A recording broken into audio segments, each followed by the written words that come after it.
My daughter cried into the phone. The cruise has been canceled, Dad, due to lack of funds.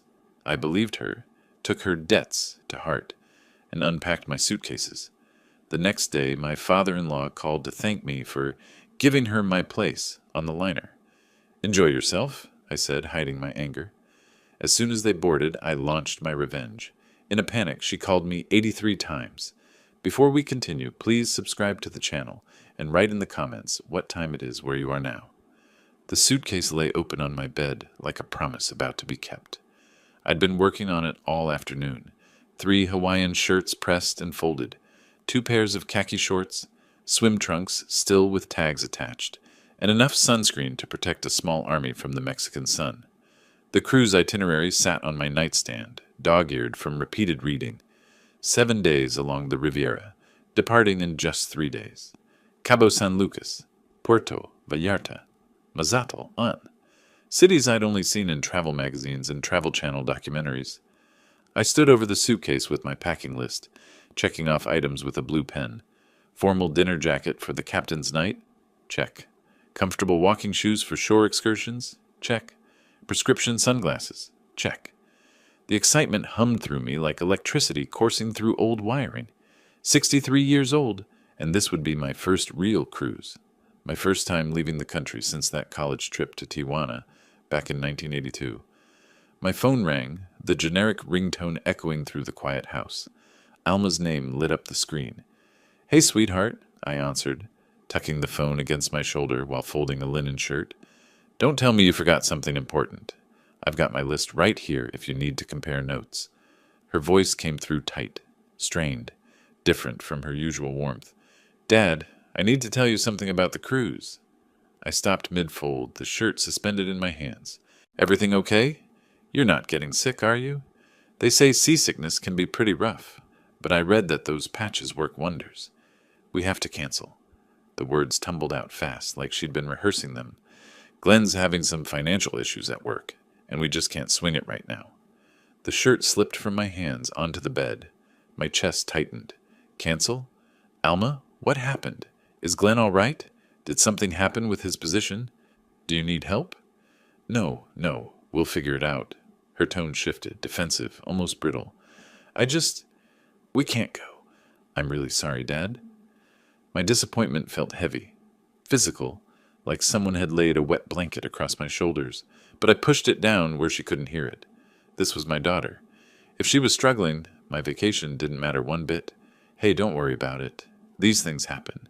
Your financial security matters more than a vacation. Way more." "Thanks for understanding." Relief flooded her voice, loosening the tension I'd heard. "I have to go. Dinner's burning on the stove. I'll call you later, okay?" "Of course. Love you, sweetheart." The line went dead before she could respond. I stood there holding my phone, staring at the half-packed suitcase. The cruise brochure rested on top of my folded clothes. Glossy photographs of turquoise water and white sand beaches. Couples walking along pristine shores. I picked it up, running my thumb across the images. The paper felt expensive, substantial. The birthday party flashed through my mind. Exactly 1 month ago, on a warm May evening, Alma had handed me the envelope with those tickets tucked inside. Her smile had been so bright, so genuine, lighting up her whole face. "You deserve this, Dad. We're so grateful for everything you've done for us." Glenn had stood beside her, nodding, his arm around her shoulders. They'd looked so happy, so proud to give me this gift. Other family members had clapped, congratulated them on such a generous gesture. I walked to my desk in the small home office and pulled open the middle drawer. The birthday card was still there, tucked into the cruise documentation folder, alongside the printed itinerary and boarding passes. I lifted it out and read her handwriting again, tracing the words with my eyes. "Thank you for everything, Dad. This is just a small way to show our appreciation. We love you so much. Alma, Glenn, and the kids." My throat tightened, but I swallowed it back. Financial problems happen to everyone. Glenn was a good man, worked hard in commercial real estate. They'd get back on their feet. This was just temporary. We'd reschedule, maybe next year when things stabilized for them. I returned to the bedroom and began unpacking. Each item went back into its proper place. Shirts refolded into the dresser, organized by color and weight. Shoes lined up in the closet. Formal jacket returned to its garment bag. The methodical action soothed me, gave my hands something purposeful to do. This was just a setback. Temporary. Family came first, always had, and Alma needed to focus on her household finances right now. The cruise documents went into the middle desk drawer, filed neatly behind the birthday card. I closed the drawer with a soft click that seemed too loud in the quiet house. "Next year," I said to the empty room. "They'll figure things out by then." I made myself a simple dinner: grilled chicken breast, steamed vegetables, brown rice. Put on the evening news while I ate at the kitchen table. Went through my usual routine: dishes washed and dried, counters wiped down, coffee pot prepared for morning. But my eyes kept drifting to the calendar on the wall, where I'd circled the departure date in red marker. 3 days from now, I would have been boarding that ship, feeling the ocean breeze, watching Phoenix disappear behind me. I took the marker and drew a single line through the circle. Clean. Final. Decisive. That night, I lay in bed staring at the ceiling fan rotating slowly overhead. The disappointment sat in my chest like a stone, heavy and immovable. But underneath it was something warmer: pride in my daughter for being honest with me, for trusting me enough to admit when things weren't going well financially. That's what family did. We supported each other. We understood. We made sacrifices. I closed my eyes, still believing in her completely. Morning light cut through the kitchen blinds in sharp angles. I sat at the table with my coffee and the newspaper, trying to focus on local news instead of the canceled cruise. The coffee tasted bitter, even with cream. My eyes scanned headlines without really reading them. My phone rang. Unknown number, but local area code. I answered casually. "Hello?" "Clark! Clark Wood!" The voice boomed through the speaker, jovial and loud. "It's Floyd Cranston, Glenn's father. How are you doing?" I straightened in my chair. Floyd. I had met him maybe 4 times total.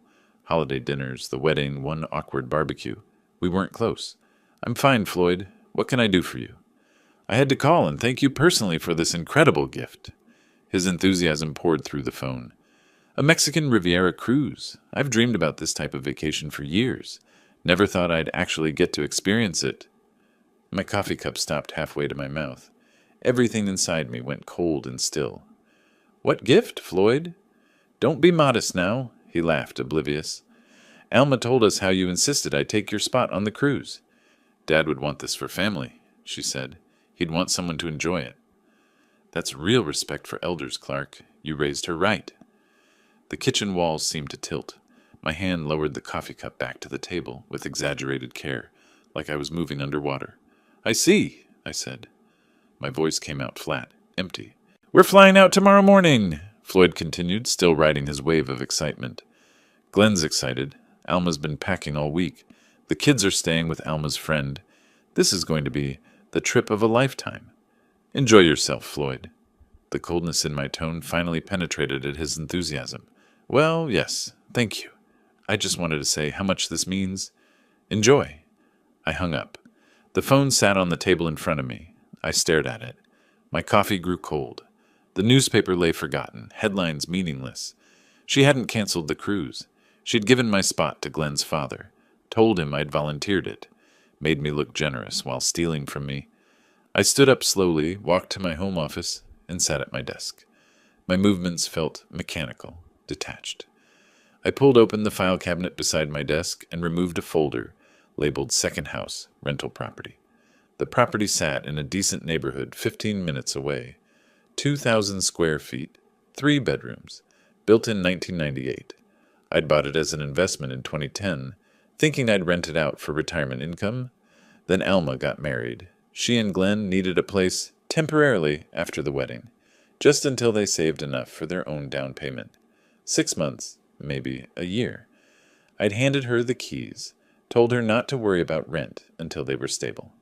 That was 6 years ago. I opened my laptop and pulled up my banking records. The transactions scrolled past, a digital record of generosity that now felt like evidence.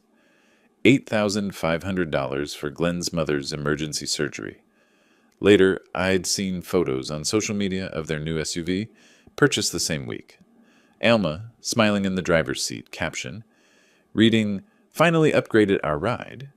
$1,500 for unexpected medical bills, $1,200 for car repairs, $500 here, $800 there, always with promises to repay next month.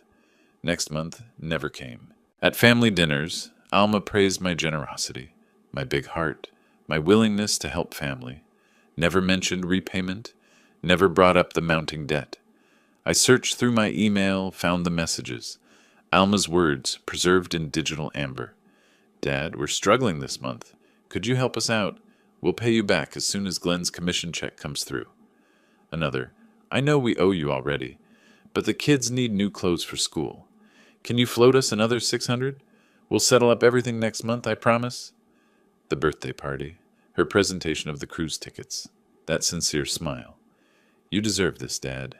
All those people watching, applauding her generosity. Using my own money, money she'd borrowed and never repaid, to buy me a gift. Then stealing it back for her father-in-law. I opened a search engine and typed Arizona tenant eviction laws. Then family loan repayment legal options. Then verbal contract enforceability, Arizona. I took notes in my leather notebook, the same one I'd used during my urban planning career. Organized, methodical. Without a written lease agreement, Alma was legally classified as a guest at will in my property.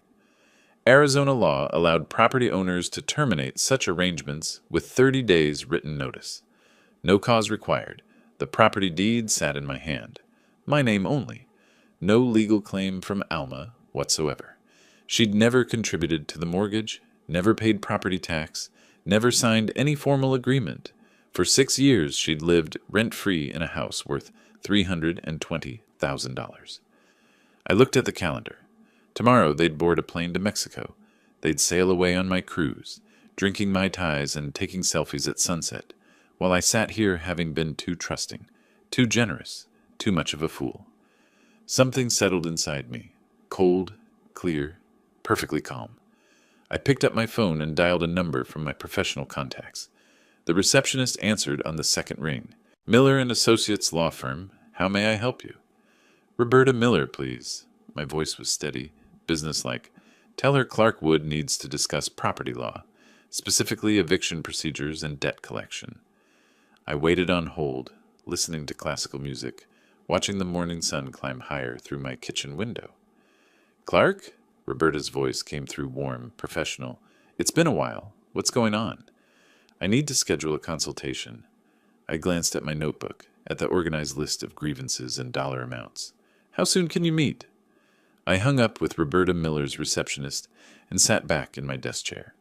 Monday at 10, 3 days from now. The appointment was scheduled, official, real. The scattered documents lay across my desk like pieces of a puzzle I'd been too blind to see. Bank statements, text messages, emails, 6 years of my daughter's lies, organized chronologically before me. I pulled my laptop closer and opened a fresh spreadsheet. Column headers, date, amount, stated purpose, supporting evidence. My fingers moved across the keyboard with practiced efficiency. This was familiar territory. I'd built my urban planning career on organizing complex information into clear patterns. The first entry, March 15th, 2019, $8,500. Glenn's mother emergency surgery. I found the text message from that day, Alma's words frantic and desperate. Dad, Glenn's mom needs emergency surgery. They don't have insurance. Please, we'll pay you back as soon as we can. I transferred the money within an hour. 2 weeks later, the social media post appeared. Alma standing beside a gleaming white SUV, her smile brilliant in the Arizona sun. Finally upgraded our ride. Glenn surprised me. The post had 63 likes. My money had paid for those likes. I typed carefully. No surgery occurred. Funds used for vehicle purchase. Evidence. Social media. Post dated March 29th, 2019. The pattern emerged as I worked through the records. April 2020, $3,200 for emergency car repairs that couldn't wait.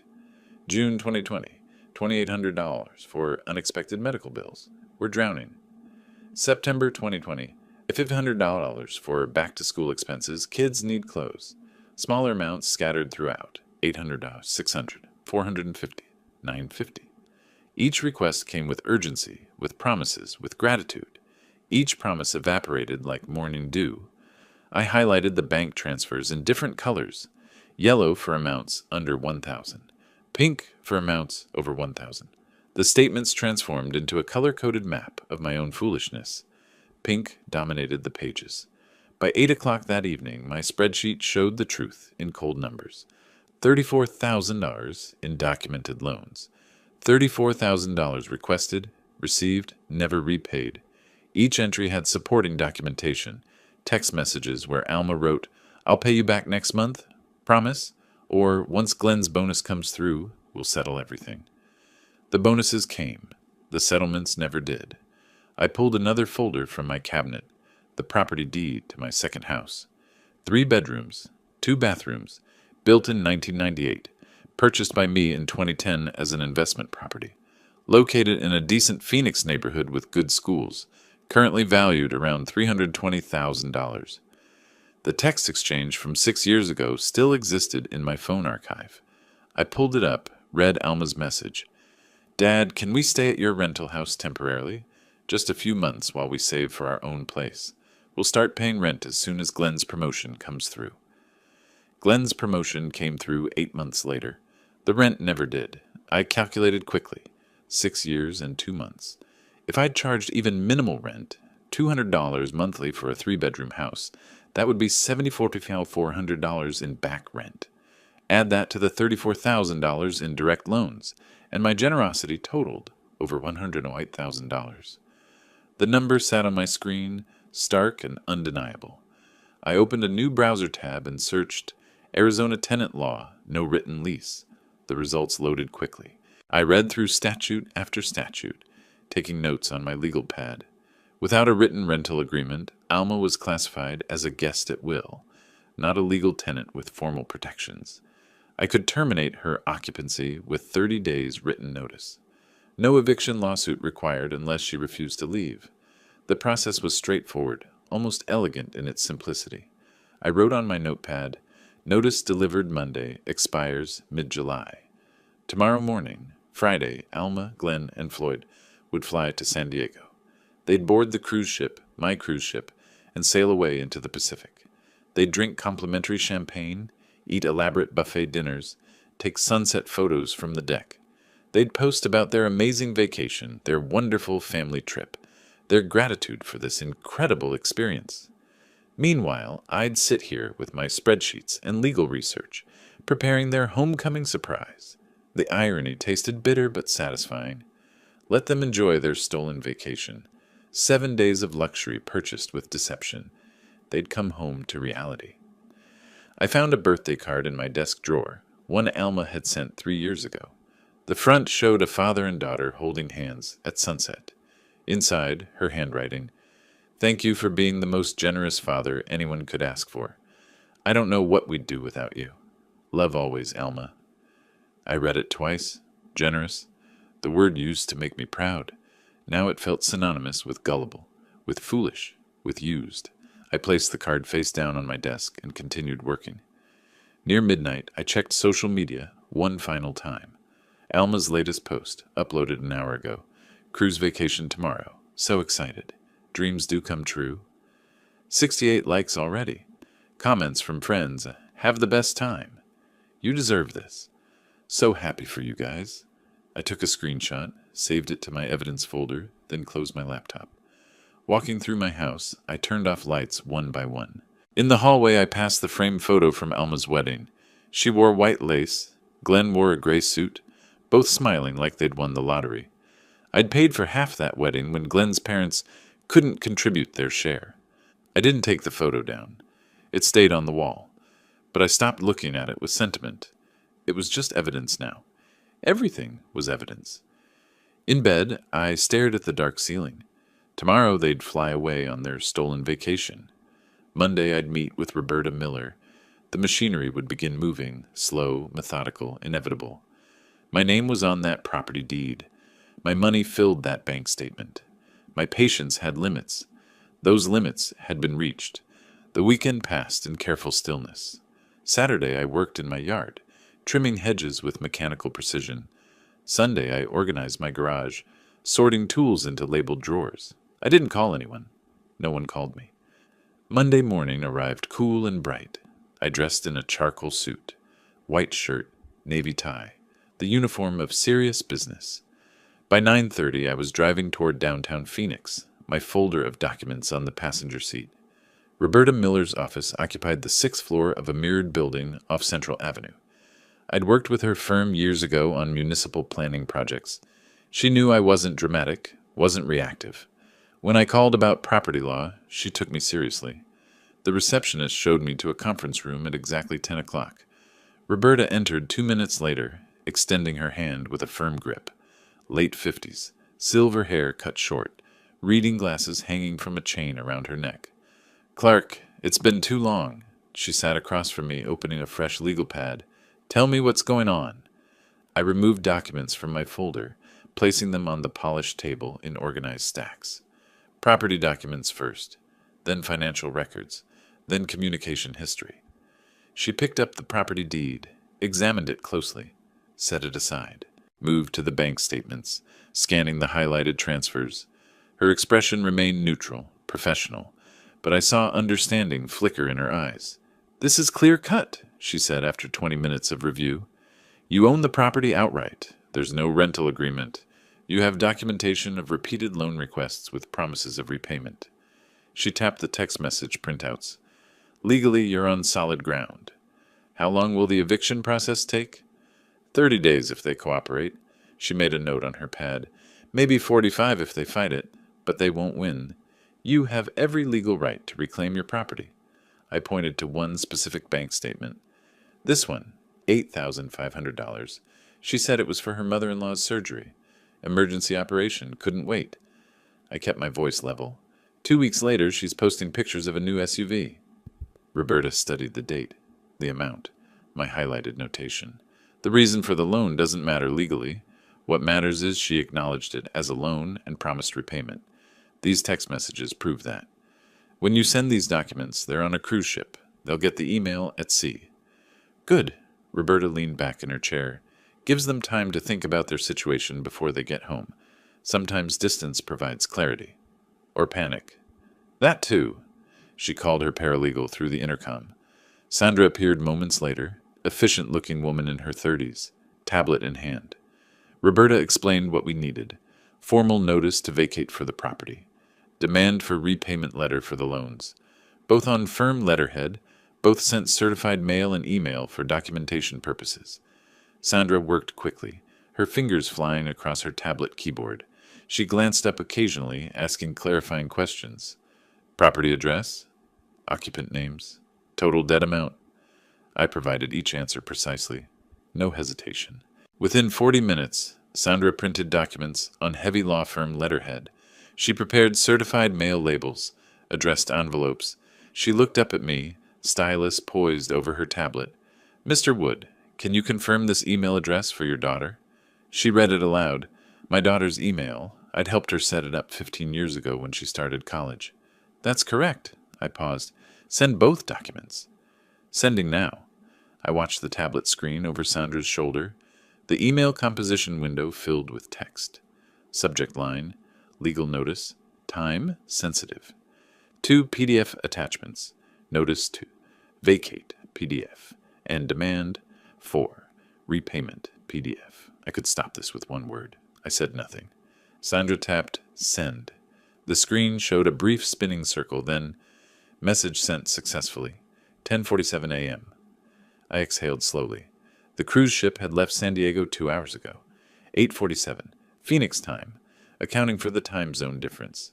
They were probably settling into their stateroom right now, unpacking suitcases, planning which restaurants to try first, taking selfies on the deck. Alma's phone would buzz with the email notification. She'd see my attorney's name in the sender field. She'd open it with confusion, maybe irritation at business interrupting her vacation. Then she'd read the words. Notice to vacate. Demand for repayment. 30 days to leave the property. 60 days to begin repayment or face civil lawsuit. I imagined her face draining of color. Glenn reading over her shoulder, his expression shifting from confusion to alarm. Floyd wandering past their cabin, oblivious, asking if they wanted to grab lunch at the buffet. Roberta drew a timeline on her notepad, walking me through scenarios. Best case, they leave quietly and negotiate a payment plan. Worst case, they refuse to leave and force court eviction, refuse to pay and force civil lawsuit. Either way, the law is clearly on your side. What about my chances of actually collecting the debt? We'll start with wage garnishment if they won't negotiate. Glenn has a job, right? Commercial real estate, makes decent money. Then we have options. She made another note. One more thing, she'll likely try to contact you, probably multiple times. You're not required to speak with her. Any communication can go through this office. I stood, gathering my copies of the documents. I understand. I paused at the door, but I'll answer when she calls. She deserves to hear my voice when she realizes what's happening. Roberta nodded once, no judgment in her expression, just acknowledgement. I paid the retainer fee at the front desk, $2,500 for both matters, then rode the elevator down 6 floors. My footsteps echoed in the parking garage. I found my car, got in, sat in the driver's seat without starting the engine. The documents were sent. The timeline was set. The machinery of justice was moving forward, slow and methodical and inevitable. I started the car and drove home through midday traffic, the Arizona sun bright and merciless overhead. It was done. I didn't hear from Alma for 3 days. I knew she was at sea, enjoying her stolen vacation.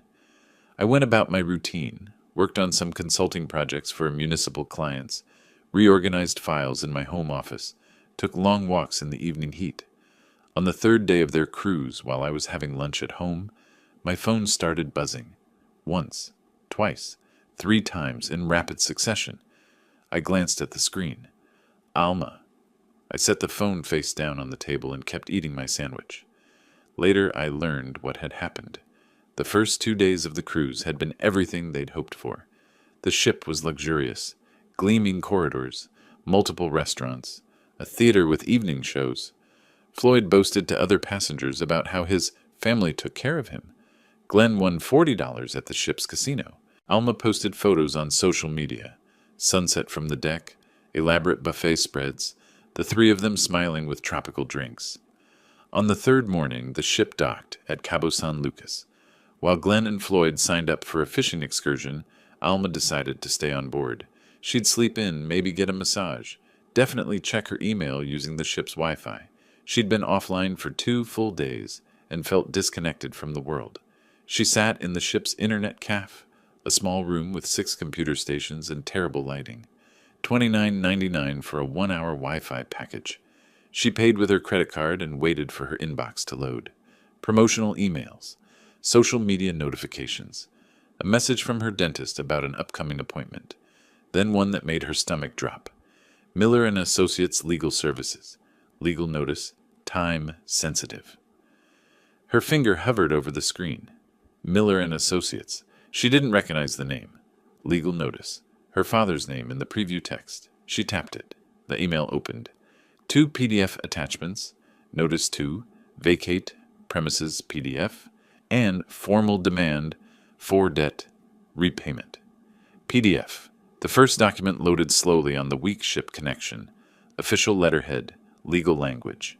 You are hereby notified that your tenancy of the property located at her address, her home, is terminated effective 30 days from receipt of this notice. She scrolled down. Her father's signature, his attorney's signature.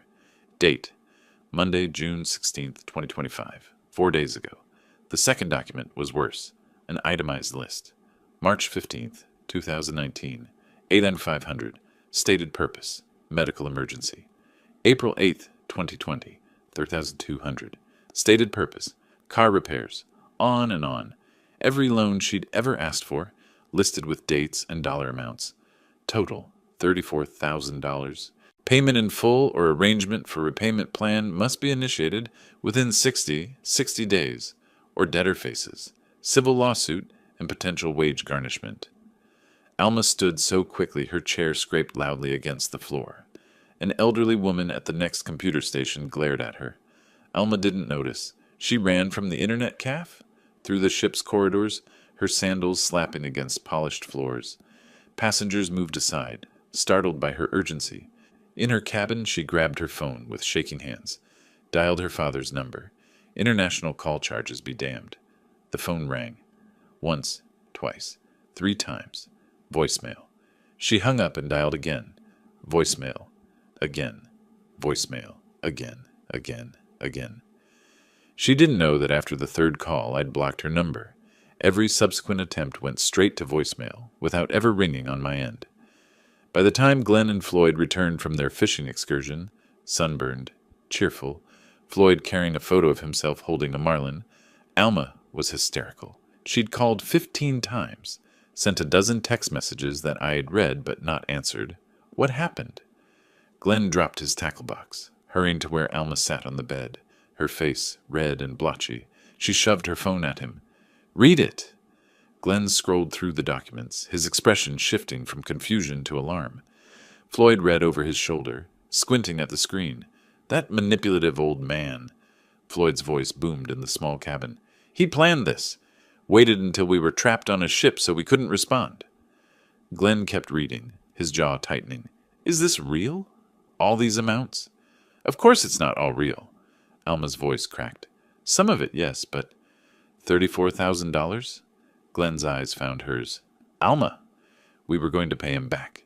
Things have just been tight, and—" "This is harassment," Floyd interrupted. "Legal harassment. We should sue him for emotional distress." Glenn ignored his father. "When did you plan to tell me we owed your dad $34,000?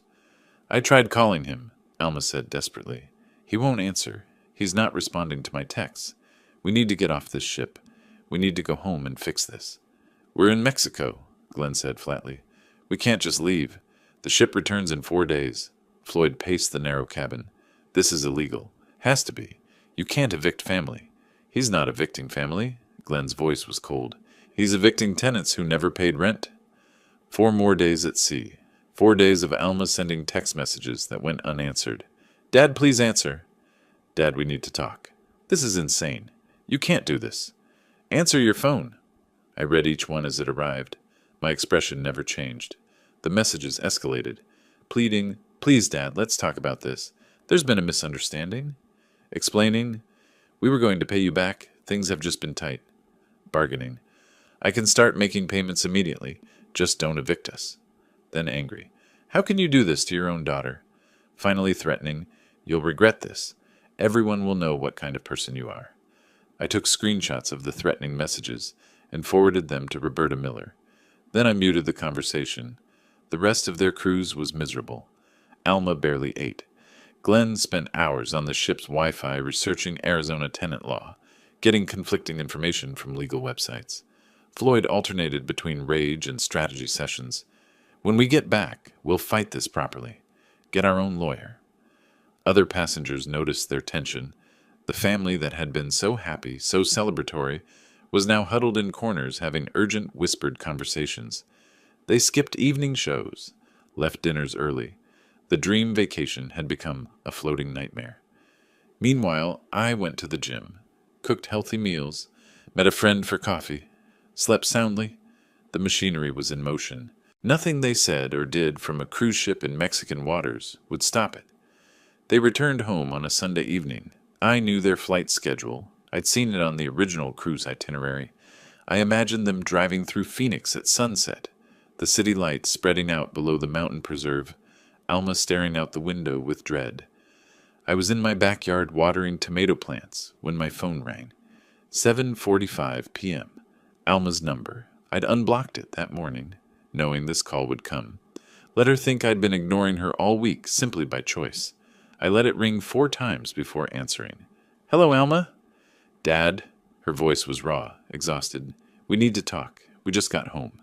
There's the house. There's certified mail taped to the front door." I'd known about that. The certified letters had been returned to Roberta Miller's office after delivery attempts failed. No one home to sign for them. Standard procedure. Tape them to the door. Everything documented, everything proper. "Yes," I said.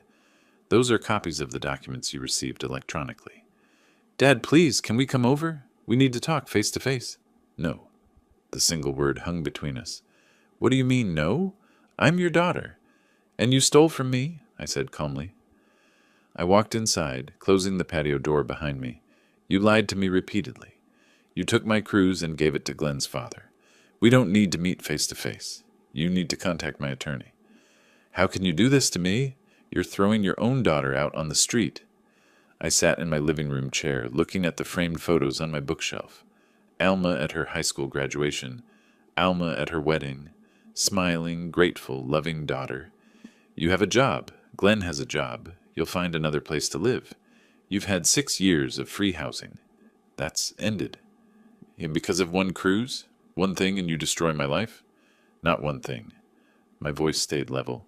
6 years of things. The cruise was simply the clearest example of what you think of me. I'll pay you back, I promise. Just don't do this. Your promises don't mean anything anymore, Alma. You have 30 days. Contact my attorney if you need clarification. Dad, please. She was crying now. I made a mistake. I'm sorry. Give me another chance. I looked out my window at my garden, at the roses I'd planted last spring. You made your choice when you gave my cruise spot to Floyd. I'm making mine now. I pressed the red button. The call ended. I set my phone on the side table and returned to my book. At Alma's house, my house, the scene was different. Alma threw her phone across the room. It bounced off a couch cushion and landed on the carpet. Screen intact, but her frustration unspent. She collapsed onto the couch, pulling a throw pillow against her chest, sobbing. Glenn sat beside her, saying nothing. What could he say? Floyd paced, muttering about heartless old men and legal battles. After 20 minutes, Glenn stood and retrieved his laptop from their bedroom. He opened it at the kitchen table and began typing searches. 3-bedroom house, rent Phoenix, Arizona. Arizona tenant rights without lease. Eviction notice response options. The results were clear and consistent. Without a lease agreement, they had no legal leg to stand on. 30 days was generous. Arizona law allowed property owners to terminate at-will tenancy with as little as 10 days' notice in some circumstances. We need to focus on the practical, Glenn said, his voice cutting through Alma's sobs and Floyd's rants. We have less than 26 days to find a place and move. This is what he wants. Floyd jabbed a finger toward nothing in particular. He wants you to roll over. He wants us out of his house, Dad, and legally he can have that. Glenn's exhaustion showed in every word. Fighting costs money we don't have and time we don't have. Alma lifted her head. How much do we need? To move? Glenn had already calculated it. 5,000, maybe 6. First month's rent, security deposit, truck rental, utility deposits at a new place. He paused. Plus application fees. Plus paying someone to help us move heavy furniture. We don't have that, Alma whispered. I know. Glenn met her eyes. We'll figure something out. Credit cards. Maybe a personal loan. We don't have a choice. We have savings, Alma said desperately. $2,800. That covers maybe half of what we need, and then we're broke. Glenn's fingers moved across his laptop keyboard. Rental applications require proof of income. First month, last month, security deposit. Some places want all 3. We're looking at $2,600 to $2,800 a month for a 3-bedroom in a decent area. The numbers were crushing. They'd lived rent-free for so long that budgeting had become abstract. Glenn's income paid for car payments, insurance, their children's activities, groceries, dinners out. Alma's income went to shopping, household items, savings, except the savings rarely accumulated because there was always something they needed. What about the $34,000? Floyd asked. Can't you just ignore that? No. Glenn pulled up one of the legal websites he'd found. If we don't respond to the debt demand within 60 days, he can file civil suit. Once he has a judgment, he can garnish wages, place liens on any property we acquire, damage our credit for years. So we're supposed to find $6,000 to move and start paying him back. Alma's voice rose. How? Glenn closed his laptop. I don't know yet, but we have 3 weeks to figure it out, so we need to start now. He opened a notebook and wrote a header. Plan. Below it, numbered items. 1. Find rental property. Budget $2,600 month max. 2. Apply for personal loan or increase credit card limits. 3. Schedule moving truck. 4. Start packing. 5. List furniture we can sell to raise cash. 6. Contact Dad's attorney about debt repayment plan. Alma watched him write. You're really going to negotiate with him? After what he's doing? He's within his legal rights. Glenn's pen didn't stop moving. Being angry doesn't change that. We respond professionally and hope for reasonable terms. Reasonable? Floyd's voice dripped contempt. There's nothing reasonable about this. Glenn looked at his father directly. You know what's not reasonable. Living in someone else's house for 6 years without paying rent. Borrowing $34,000 and never paying it back. Lying about medical emergencies to fund car purchases. His voice stayed calm, but something hard had entered it. Clark isn't being unreasonable. We were.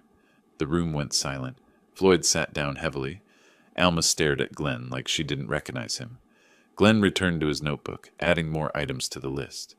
The only sound was his pen scratching paper and the hum of the refrigerator. Outside, the Phoenix night had fully settled.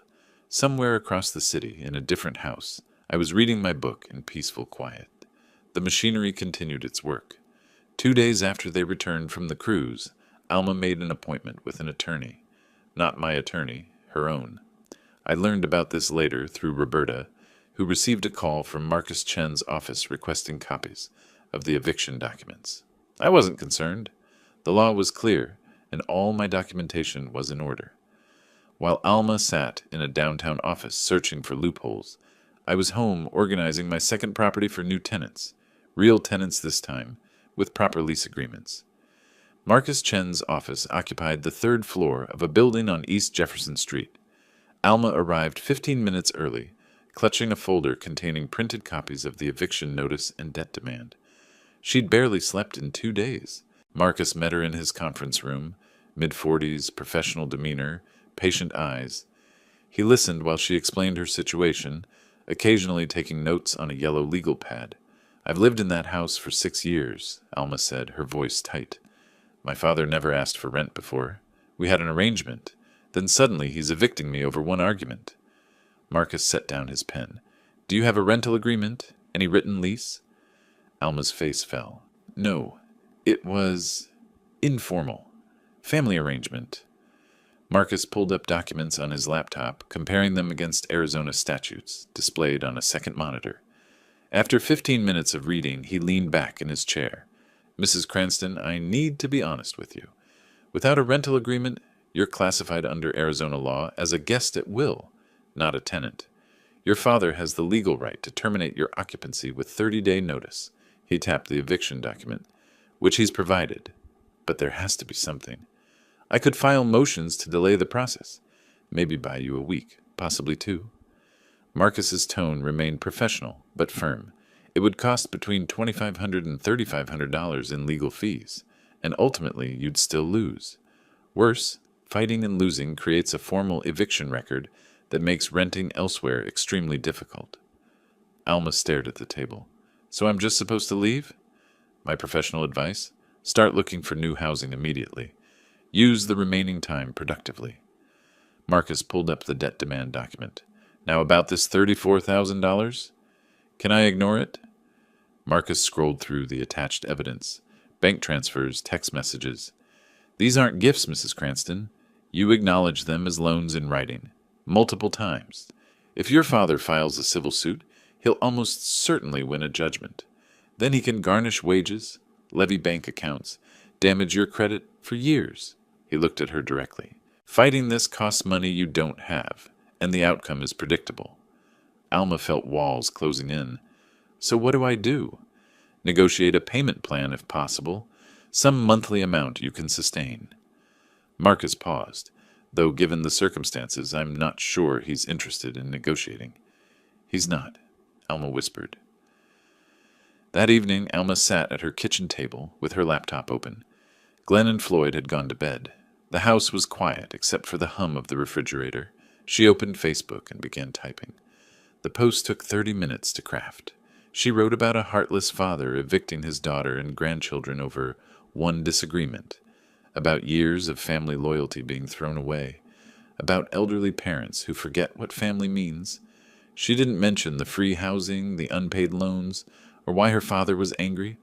Just selective facts, arranged to paint him as the villain. Her finger hovered over the post button. She clicked it. Then she shared the post to 3 Phoenix community groups. Within an hour, comments appeared. Some of Alma's friends expressed shock. That's terrible. How can a father do that? Praying for you. but others asked questions. Why were you living in his house? Were you paying rent? What was the disagreement about? A woman who'd worked with me on a municipal project commented, I know Clark Wood professionally. He's one of the most reasonable people I've met. There's always two sides to these stories. Floyd added his own comment. Manipulative old man thinks he can control everyone. This is what happens when people get bitter and small. His aggressive tone backfired. Several people responded with variations of, Wait, you're the father-in-law. Aren't you living in the Cruz situation? Alma refreshed the page obsessively. The support she'd hoped for wasn't materializing. Instead, uncomfortable details were emerging through questions she couldn't answer without revealing more truth. By midnight, the post had 73 comments and was becoming a debate rather than the rallying cry she'd intended. The next morning, Roberta emailed me a screenshot. Thought you should see this. Want to respond publicly or pursue defamation? I read the post once. Alma had been careful. No outright lies. Just strategic omissions. I replied to Roberta. No response needed. Public opinion doesn't change property law. I didn't comment. Didn't defend myself. Didn't engage. A neighbor mentioned it to me at the grocery store. Saw something about you online. Everything all right? Family matter, I said. Being handled properly. That was all. Alma checked her Facebook post compulsively over the following days. She responded to supportive comments, ignored critical ones, deleted a few that were too pointed, but the narrative kept fragmenting. People who knew me defended my character without directly contradicting her. People who didn't know either of us asked logical questions that exposed holes in her story. By the third day, the post had run its course. New posts buried it in people's feeds. The groundswell of support never came. The public pressure she'd hoped would somehow change the situation never materialized. In my home office, I continued preparing rental applications for my second house. I'd already received inquiries from 3 interested families, all with verifiable income, references, and willingness to sign proper leases. Facebook posts didn't appear on eviction notices. Emotions didn't override property law. Sympathy wouldn't extend a legal deadline. The calendar showed 18 days remaining. The machinery continued its work, indifferent to social media outrage that never quite happened. On day 25 of the 30-day notice period, Roberta called me. They haven't moved. I drove by this morning, cars in the driveway, curtains open, clearly still occupied. Do we proceed? I was in my backyard, trimming rose bushes. I set down my pruning shears. File the eviction lawsuit. We gave them 30 days. They chose not to use it. Court date will be about a week out. This will be public record. I'm aware. File it anyway. 2 days later, Glenn received a summons. Forcible entry and detainer action. Court date, July 18th, 10 a.m. He sat at the kitchen table reading the legal document, his hands shaking slightly. We're being sued, he said to Alma. Your father is actually taking us to court. Can he do that? Floyd demanded, reading over Glenn's shoulder. Apparently, yes. Glenn's voice was flat. We've been formally served. That night, Floyd drank too much. Around 11 p.m., my phone rang. Floyd's number. I considered not answering, and then decided to. I pressed the record button on my phone app. Arizona is a one-party consent state, and accepted the call. Clark Wood, I said. You think you're tough? Floyd's words slurred slightly. Taking advantage of your own daughter? Real men don't do that. Maybe somebody needs to teach you a lesson about respect. I kept my voice calm, deliberately clear. Floyd, are you threatening me? I want to make sure I understand what you're saying. I'm saying people like you get what's coming. You keep pushing, you'll find out. I see. Thank you for clarifying. I ended the call. The recording was saved automatically. I emailed it to Roberta with a brief note. Documentation of harassment. Retain for possible future action. The court hearing was brief. 20 minutes from start to finish. I sat at the plaintiff's table with Roberta. Alma, Glenn, and Floyd sat at the defendant's table with no attorney. The judge, a woman in her 50s with sharp eyes and no patience for drama, reviewed the file before calling the case. Wood versus Cranston, forcible entry and detainer. She looked up. Mrs. Cranston, do you have any written agreement with the property owner? Alma stood. No, Your Honor. He's my father. It was informal. The relationship doesn't change property law. The judge's tone was matter-of-fact, not unkind. Without a rental agreement, you're occupying the property as a guest. The owner has terminated that arrangement with proper notice. You've had 33 days. She glanced at the calendar. Judgment for plaintiff. Defendants have 7 days to vacate. If you're not out by July 25th, the sheriff will remove you. The gavel came down. Alma stared at the judge in disbelief. Floyd muttered something angry that I didn't catch. Glenn helped Alma stand. Her legs seemed unsteady. In the parking lot, I walked to my car without looking at them. Behind me, I heard Alma crying. Glenn's voice low and urgent. Floyd's complaints about the rigged system. I drove home feeling tired but not triumphant. This was necessary, not enjoyable. That evening, Glenn got serious about apartment hunting. He'd been passively looking before, hoping something would change. Now, with a 7-day sheriff's deadline, hope was irrelevant. He found a 2-bedroom apartment in a less desirable neighborhood. Older buildings, small units, but clean and available immediately. $18.50 a month. Same amount for security deposit. First month up front.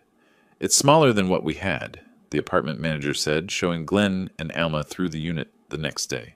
But it's what I've got available now. Glenn looked at Alma. She said nothing, her face blank. We'll take it, Glenn said. When can we sign? Right now if you've got the deposit. Glenn pulled out his credit card, a cash advance at 27% APR. The available credit barely covered deposits and first month's rent. Let's do it. They signed a proper lease. 12-month term. Rent due first of each month. Late fees specified. Pet policy outlined. Everything formal, legal, binding. Everything they'd never had with me. Over the next 4 days, they moved. Glenn rented a truck. A few friends helped carry furniture. Floyd complained about his back, but didn't lift anything heavy. Alma packed boxes mechanically, her movements automatic. I didn't watch them move. I stayed in my first house, working on consulting projects, maintaining my routine. Roberta texted me updates. Truck's there. Looks like they're making progress. House appears cleared out. On July 24th, Glenn called me. The first time we'd spoken directly since this began. The house is empty, he said. His voice was exhausted. We're out. Keys are on the kitchen counter. Thank you for letting me know. The debt, Glenn said. The $34,000. We can't pay it all. But I want to set up a payment plan. Something manageable. I leaned back in my chair. This wasn't Alma calling. This was Glenn, the one who'd finally seen reality clearly. Have your wife contact Roberta Miller's office. They'll discuss terms. She won't. Glenn paused. She's not in a good place right now. Can I handle this directly? You can try. Roberta will need Alma's agreement in writing since the debt is in her name. I'll get it. Glenn sounded determined. I'll make this right. We'll see, I said, and ended the call. The next day I drove to my second house, the house I'd owned for 15 years, the house where Alma had lived rent-free for 6 years, the house that was finally mine again. I walked through empty rooms. They'd cleaned reasonably well. Some minor damage, scuff marks on walls, scratches on hardwood floors. Nothing major, nothing worth pursuing. In the living room, afternoon light streamed through windows they'd left open. The house felt different, lighter, mine. I stood in the silence, keys in my hand, and exhaled slowly. The eviction was complete. The property recovered, the legal precedent established. One phase ended. Another, the debt collection, was just beginning. 6 days after the judge's ruling, they moved out. I didn't go to the house that day. I didn't want to see Alma's tears or Floyd's glares. Didn't want any dramatic final confrontation. I stayed home, working in my garden, occasionally checking my phone for Roberta's text, confirming they'd left. It came at 4 p.m. Property vacated. Keys left on kitchen counter. I waited another hour before driving over to inspect what they'd left behind. The house felt hollow when I entered. Empty rooms echoed my footsteps. Most furniture was gone. Alma had taken pieces I'd given her over the years, which I'd expected. The living room where her children had played showed rectangular impressions in the carpet where furniture had stood. Darker patches marked 6 years of occupation. I walked through systematically, phone in hand, photographing each room. Missing items caught my attention. The coffee table I'd bought specifically for this house. Some framed artwork from the hallway. various kitchen utensils, bathroom towels, light bulbs removed from fixtures, small acts of petty revenge, totaling maybe $200 or $300 in value. Not worth pursuing. In the master bedroom, I opened the closet. Empty hangers. A single sock forgotten in the corner. I photographed the space, made notes on my phone. Carpet cleaning required. Paint touch-ups in hallway. Minor repairs to closet door. The house was structurally sound. It would rent easily once cleaned. I stood in the empty living room as afternoon light slanted through western windows. For 6 years, this space had housed my daughter's family. Birthday parties, holiday dinners, children growing, all of it happening while I paid the mortgage, the property taxes, the insurance, the maintenance costs. I felt nothing but relief. The house could breathe again. I locked up and drove home, already reviewing the 3 rental applications Roberta had forwarded. Proper tenants this time, background checks, employment verification, legal lease agreements. No more family favors. 1 week after the move-out, Roberta sent Alma the formal debt repayment demand via certified mail and email. The letter was clear and professional. $34,000 owed, itemized list of loans with supporting documentation attached, 30 days to respond with payment plan or full payment. Failure to respond would result in civil lawsuit. Alma received it on a Tuesday morning. She sat at the small kitchen table in her cramped 2-bedroom apartment, reading through the pages. The itemized list looked brutal in black and white. $8,500, $3,200, $2,800, plus multiple smaller amounts. Each entry included the date, bank transfer record, and screenshots of her own text messages promising repayment. The evidence was undeniable. She set the letter face down on the table, walked to the kitchen drawer, and filed it away. "What are you going to do about it?" Glenn asked that evening. "He's bluffing. He got his house back. He made his point. He won't actually sue." Glenn looked at her for a long moment. "Alma, I don't think... He won't sue his own daughter. I know him. This is just intimidation." Glenn was too exhausted to argue. They ignored the demand. 30 days passed. I met with Roberta in her office on a Wednesday morning. She had all documents prepared. She'd been ready for this outcome for weeks. "File the lawsuit," I said. She nodded, opened her laptop, and began the electronic filing process. I watched over her shoulder as she uploaded documents. Bank transfer records, text message screenshots, emails, the unanswered demand letter. The filing fee was $349. I paid it without hesitation. The confirmation appeared on screen.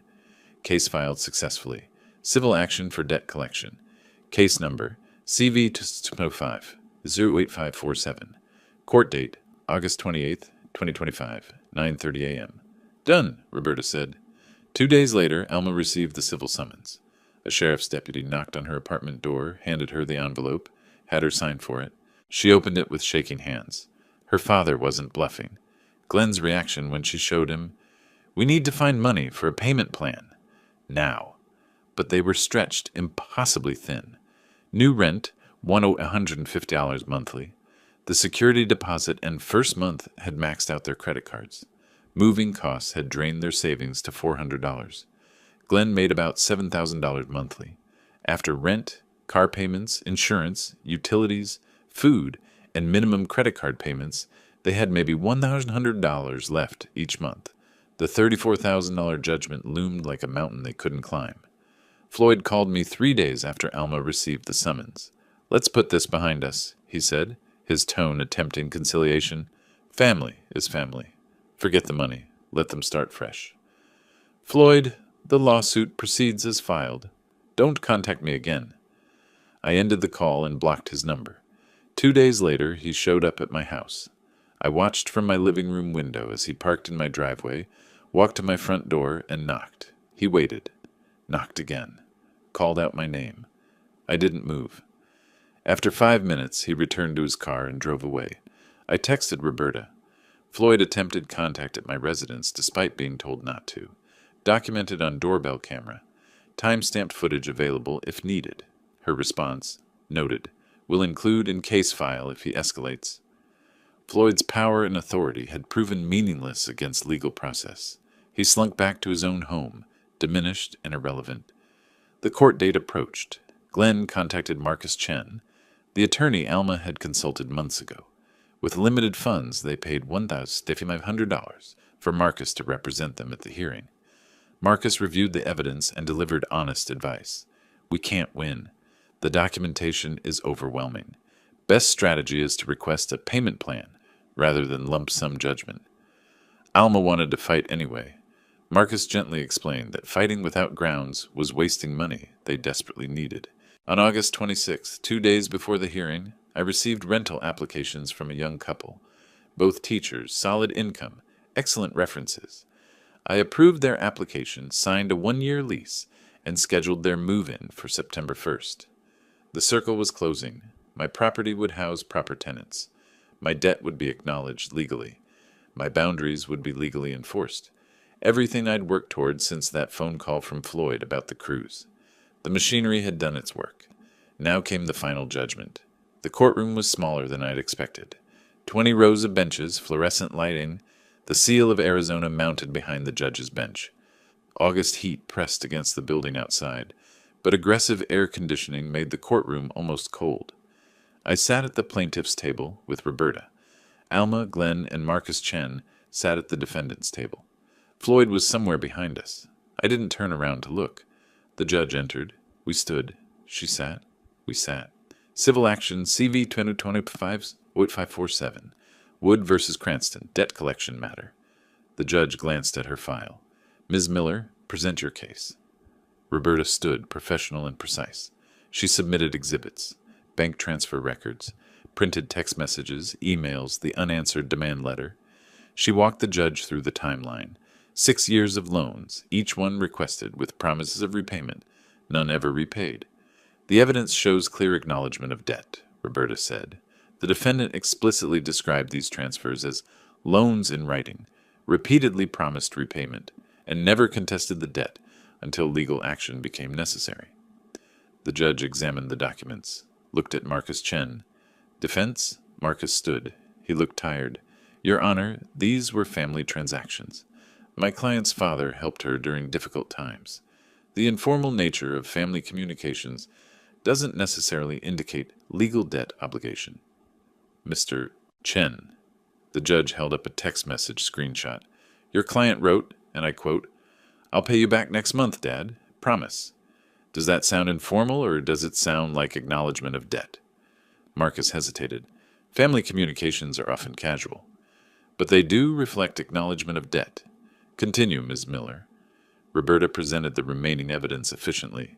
The pattern was undeniable. Request for money. Promise to repay. Money transferred. No repayment. Repeat. $34,000 over 6 years. Marcus made his closing argument. Your Honor, imposing a judgment would create severe financial hardship. My client has 3 children, limited income. Mr. Chen, hardship doesn't erase debt. It may affect payment terms, but not the existence of the debt itself. The judge closed the file. The evidence overwhelmingly supports that these were loans with acknowledged repayment obligation. Judgment for plaintiff. $34,000. She paused, looked at Alma. Given your financial situation, I'm ordering structured payments. 12 monthly installments of approximately $2,833. First payment due. September 15th.